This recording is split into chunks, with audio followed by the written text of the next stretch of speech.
Welcome to Marketpulse, Pros and Pioneers.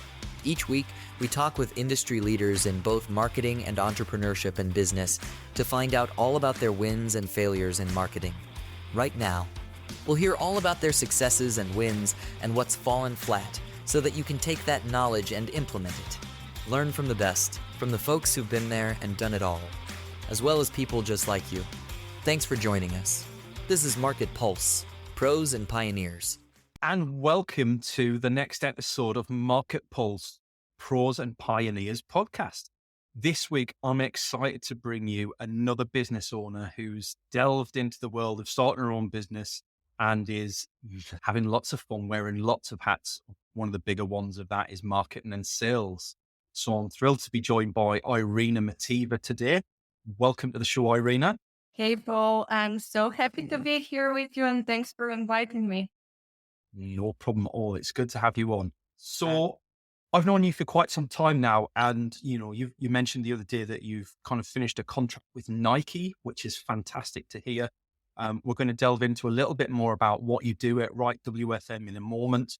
But just before we get to that point, I've got a message from our sponsors for the show, gridbank.io. So if you're listening to this, you know I'm all about building content at scale. Sometimes you just need faceless video reels to get content out there. But the problem with a lot of footage banks is they just don't look native to social. That actually hinders the content's performance, believe it or not. So gridbank.io is a database of endless vertical, authentic video clips, great for pumping out concepts, A/B test thumbnails, and creating authentic looking edits. If you're looking to get ahead on socials without burning out your team, you can get 10% off your annual subscription with code PAUL, and you'll not regret it. It's really cool. Go to gridbank.io. Thanks very much to our sponsors for the episode. And now returning to Irina. Irina, you've got a long history in the WFM workforce management world.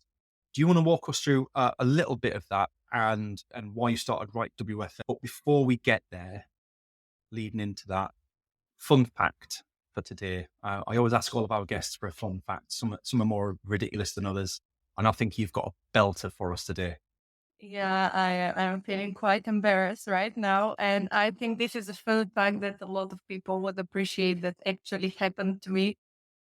But long story short, completely unintentionally, once I glued my mouth shut because I went to a convenience store. I was traveling abroad with a friend of mine and I mistake an actual glue for a toothpaste. So that I realized while I was brushing my teeth that it was a bit too late to react. The best bit of this for me is the fact that when you say I glued my mouth shut, in my head, I pictured you being a kid. Because when I was a kid, I was the kid that ate the PVA glue, the white paper glue. I tried a bit of that. It was ridiculous. I nearly made myself sick. But I imagine most kids have done something like that. But how old were you at this point? It was 5 years ago. So I was very much grown up. That's brilliant. But you made it out alive. You're still here. You had your Matrix mouth disappearing moment, but now you're back. And thank goodness you can still talk. So we're all good. That's brilliant. I love it. Yeah, like put it this way. There's plenty of people out there, Irina, who wish that I would do the same thing permanently, but I'm sorry, people, but I'm not doing that. So if you would kind of just walk us through a little bit of your background, like some of the brands that you've worked with and what is WFM for anybody who's not in that industry? Sure. Let me start by saying that my entire career is in workforce management or resource planning. A lot of people have a different abbreviation, explanation, or a title for this industry or for this domain, but I have a little bit of an untraditional path because I've never been an agent. I've never been going through that traditional kind of a flow from going through an agent to a team lead to then directing or redirecting to workforce management. I started directly in resource planning, and I can say that I have probably seen it all and I've done it all. I've been operational in every part of the cycle. I work with BPOs. I worked on the retail side. I've been on the vendor side. And after many, many, many years of being operational and doing different roles, I decided to branch out and start my own journey as having my own consulting company called Right WFM. So here we are. Well, congratulations on making the leap. It seems like a good idea at the time when you do it, and then it all starts to get real, especially when the bills start to roll in and the clients not so much. And it's nerve wracking. Like, it takes a lot of guts to start your own business. So congratulations on that. To summarize for anybody who's kind of outside of that audience, because we've got quite a broad audience, WFM is the operational management of a large number of people within an organization. So you traditionally work with quite large businesses, or quite people heavy businesses at least, and help them make their people more efficient, make their processes around people more efficient, their time planning, their everything from planning shifts in to making sure that the people are looked after and engaged properly, right? Yeah, let me put it this way. Workforce management, in essence, is the glue that making things stick and making things work. And I often refer to it as the framework or the foundation of how do you build your operations and how do you work with your people. And you mentioned that often it is referred to bigger organizations. That's actually not necessarily the truth. I have worked with a lot of smaller organizations, and I can tell you that sometimes it's even more difficult to work with smaller organizations when you have limited resources, limited time to spend on different processes, and it can be quite challenging, It's interesting. no matter the size. I think your idea of work and job is probably my idea of hell. I spent 15 years in retail, and a good chunk of that time in stores and running 15 to 20 people in a store. And I would not go back to employing people for any amount of money at the moment. Like, I'm quite happy being not quite a one-man band, but a one-man band plus associates. And, that for me works quite well. But the day in and day out of managing of sickness and HR and looking after people, rota management, planning, productivity training, learn all of that, I've done my time. And I certainly couldn't think of anything that I certainly wouldn't want to do that full time. So hats off. It's very, like, people management in general is a very hard industry in itself to get right. And you've got a track record of having done it right many, many times. So do you want to kind of talk us through who your ideal clients are? What job titles do they hold? Who are you trying to reach when you do your marketing and sales? Oh, that's the million-dollar question, isn't it? I would say that my ideal clients is every type of organization, no matter whether we're talking about retail, contact centers, healthcare, government, energy organizations that do not optimize their workforce processes, whether they're on the lookout for a WFM solution, whether they're on the lookout to create their teams from scratch, or they don't know why they can't make sense of their existing resources. That's basically my ideal customer. And I would actually say that one thing for me is that I quite enjoy chaos. So the more chaotic, the more messy, the more I'm intrigued to making it right. So if you have That's a lot of problems, let me know because I'll gladly help you. You're the solution provider. I like it. I guess that gives you quite a challenge in that you've got quite a large, what we call in marketing, the target addressable market, right? You've got quite a large potential audience that you want to go out to. And I imagine that causes you quite a lot of challenges in terms of how you articulate what you do, because a lot of businesses want to kind of niche down, talk about a specific area. They maybe have 2 or 3 target job profiles that they go after, and they learn to talk in that way. So is that a challenge that you've kind of faced as you're going about doing what you do? Yeah, I think for me, the biggest challenge is that including in the organizations itself or themselves, they don't often understand the full scope of workforce management or resource planning. And they often think that this is a function that basically plan people in the same way for every day of the week. And it's kind of administrative function. And I've often have that going through different industries that they have a different naming convention for these titles. So they don't necessarily understand when I use workforce management, what do I mean? And a lot of people were thinking, oh, it's a tool, it's a software tool. Mhm. Well, for me, it's not a software tool. For me, it's the whole domain. And I know that it's traditionally related to tools, but I would say it's much broader than that. So there are a lot of challenges on this end. There is. And I know that kind of from conversations that we've had, one of the things that you're quite proud of making a difference in the market about is the fact that you're kind of keen to get your hands dirty and practice as well as consult. So it's not just about offering advice and strategy. Your ideal engagement, I'm guessing, is getting involved in the thick of things in the middle of the chaos and bringing a bit of order to it, right? Yeah, I often refer to myself as a hands-on consultant because, and maybe this is my differentiator, that I'm a practitioner, and that's why I said I've seen it all almost probably, and I am not very often surprised. Let's put it this way. So I actually enjoy relating to my customers and understanding where they are coming from, what are the challenges, and what would I do if I have to be walking in their shoes.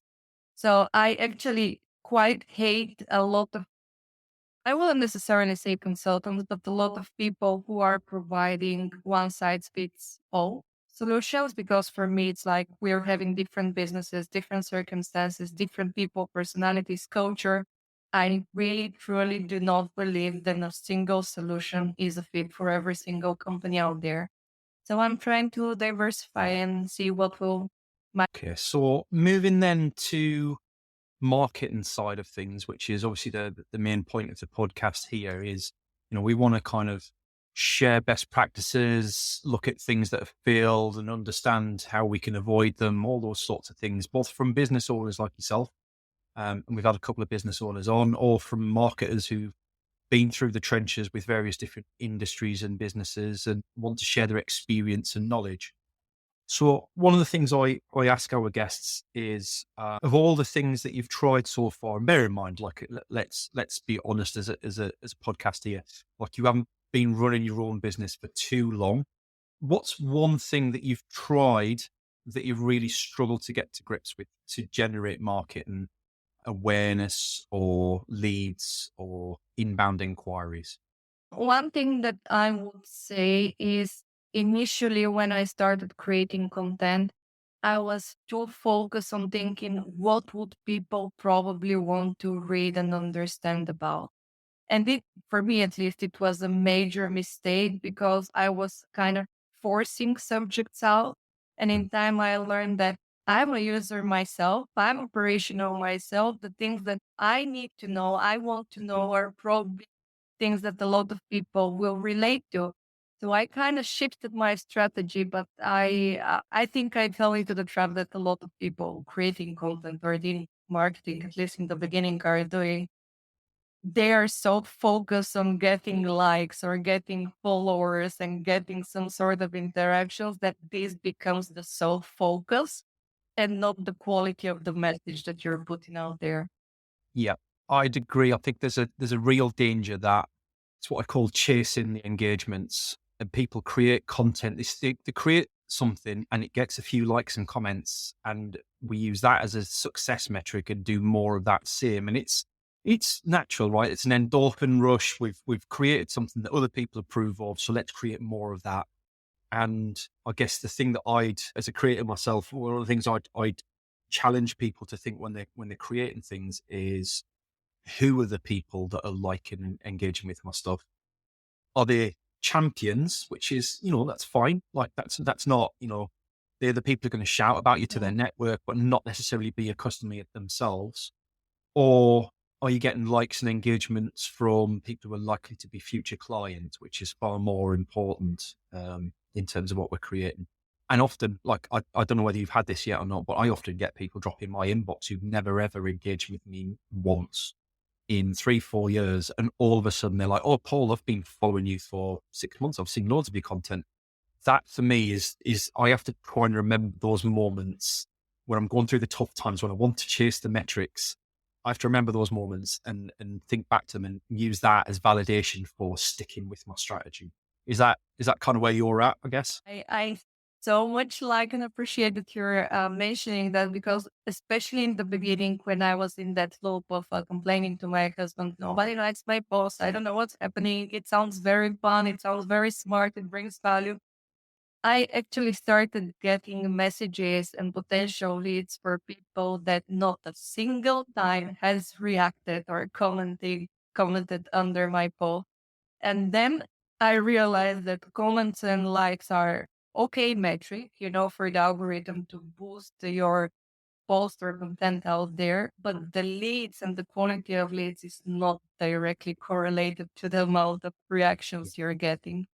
So definitely happened to me, and I can definitely mention that I know myself. I have liked some of your posts, but I was the one that was stalking you for quite some time before I Yes, decided it's to true. become a client It's true. myself. Yep. And still seeing more coming through now. I think, one of the things I talk to people a lot about, if LinkedIn is your main method of marketing, and people, this is the other thing, is people don't see LinkedIn as a method of marketing.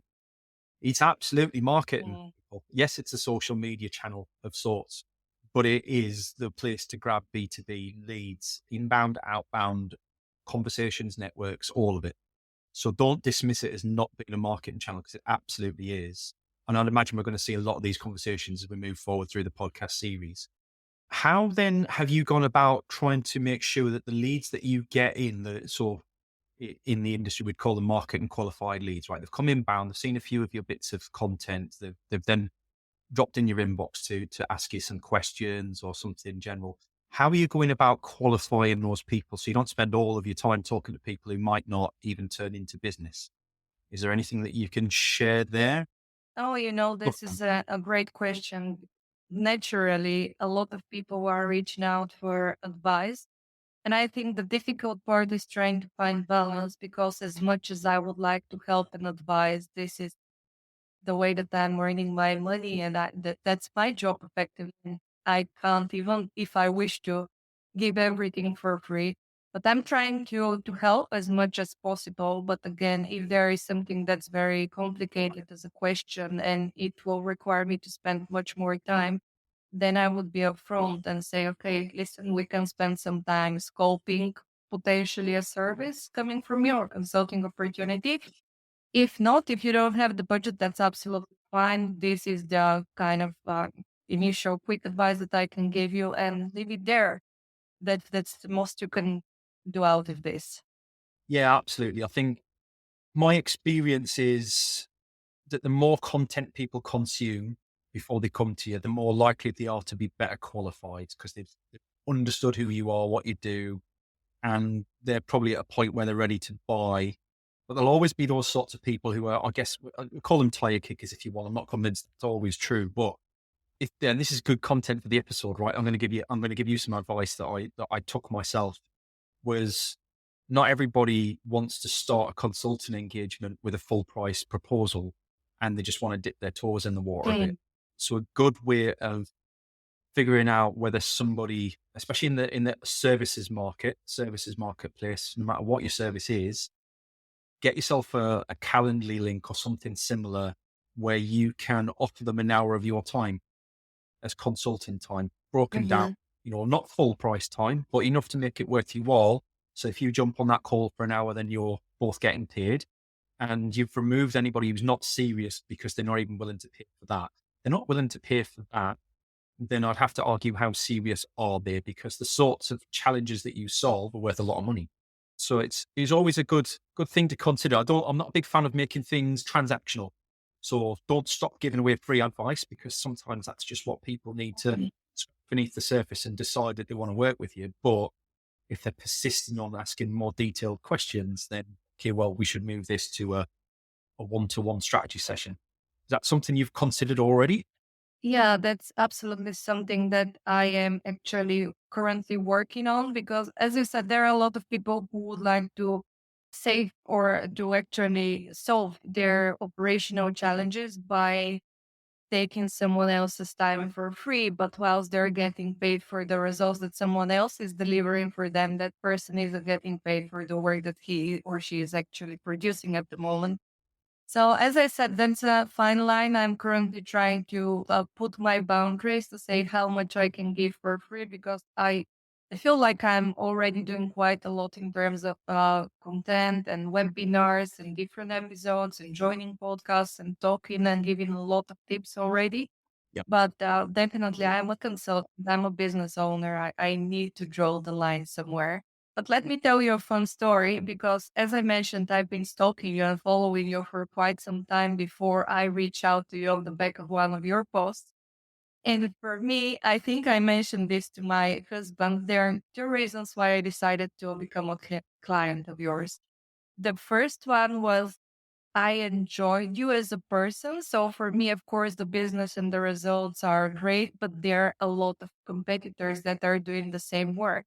And I am picking my people that I think will be a match to my personality. So these are the people that I want to engage with. Yeah. And the second thing is that you actually offered me some advice for free. And then I was telling him, this guy seems like he would be having my interest at heart as a customer. And this is the moment when I knew that I want to do business with you. Yeah.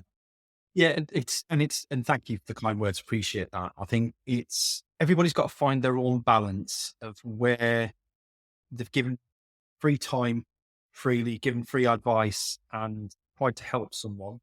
And when that becomes a business conversation, because you're right, you don't want to have people free riding on your success and your capabilities. But then I also think to a certain extent, if you've got the free time to do it, you should absolutely be doing as much as you can for free, because the thing that people are buying, Mhm.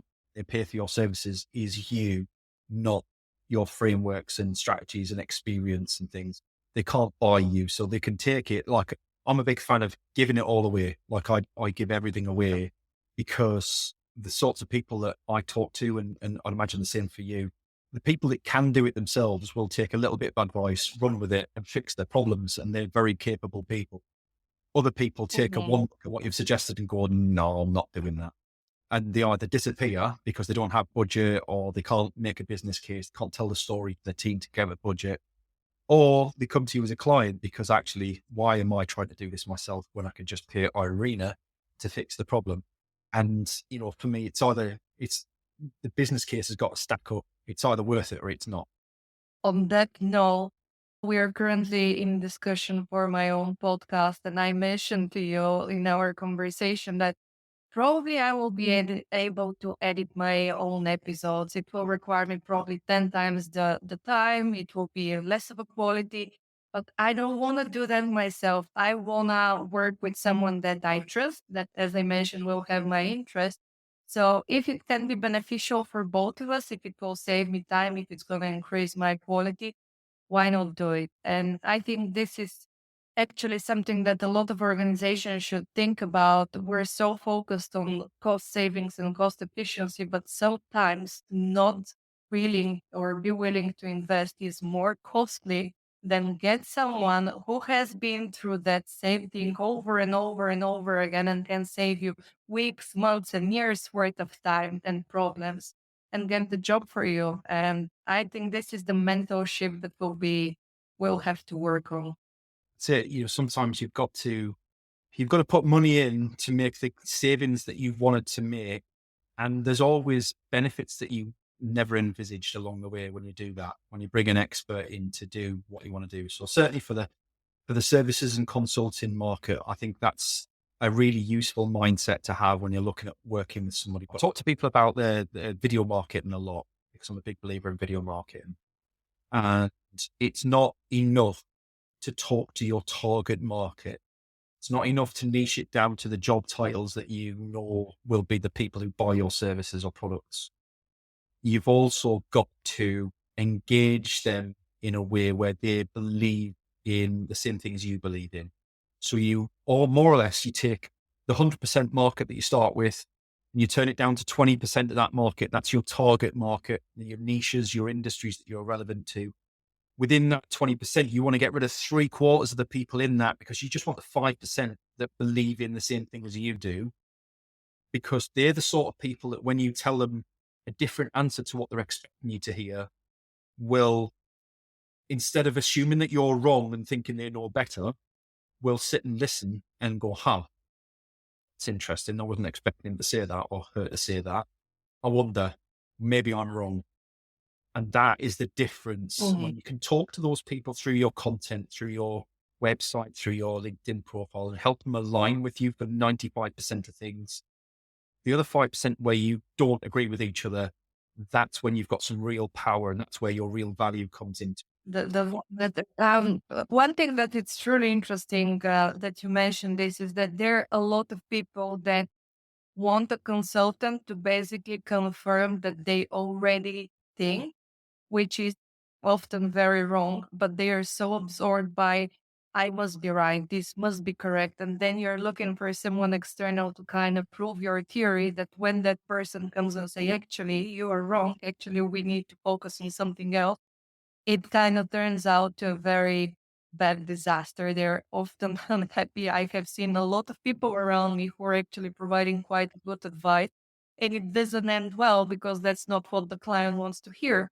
Yeah. But that's what you decide, whether you want to be honest and transparent and do the job as if you are working in that company, or you just want to make quick cash and you go with the flow and confirm what the client wants from you. Amazing. Yes, it takes courage to say no. Takes courage to say no. Been lovely chatting with you today, Irina. Great episode. I knew we'd have some interesting conversation. I wasn't expecting somebody having their mouth glued shut being part of it. But then I released a rather interesting LinkedIn post today where I was looking after my son this morning. I got him out of his high chair and discovered what I thought was chewed up crumpets down the side of his seat. Turns out it wasn't chewed up crumpets. And I'll leave the rest of that to your imagination. But yes, it's exactly what everybody's thinking at home. So we're going to overshare. There's my overshare for the day. Thank you very much. Yeah. Very much for being a guest on the show, Irina. Honestly, if you're in that WFM space and you want to speak to somebody who's an expert, I can wholeheartedly recommend your expertise because I've seen it firsthand. Absolutely great to have you on the show, and you'll have to come back at some point and tell us how you got on. Good luck. Always. Thank you for having me, and it's always a pleasure talking to you. Thanks for joining us for today's show. Hope you enjoyed it. If you would like to feature on a future show, or you've got some ideas for folks who would make a great guest, please drop us a line. The contact details are in the show notes. We'd love to hear from you. Your host today was Paul Banks, founder at Javelin Content Management. Javelin specializes in helping busy business owners just like you to repurpose video content, taking all the stress and tech problems away, and turning your long-form video into literally hundreds of pieces of content without breaking the bank. If you want to launch your personal brand, become the vendor of choice for your audience, or maximize your sales revenue impact, we'd love to hear from you. Join us next week for the next episode, and don't forget to give us a subscribe and a review. Our podcast is only possible with your support.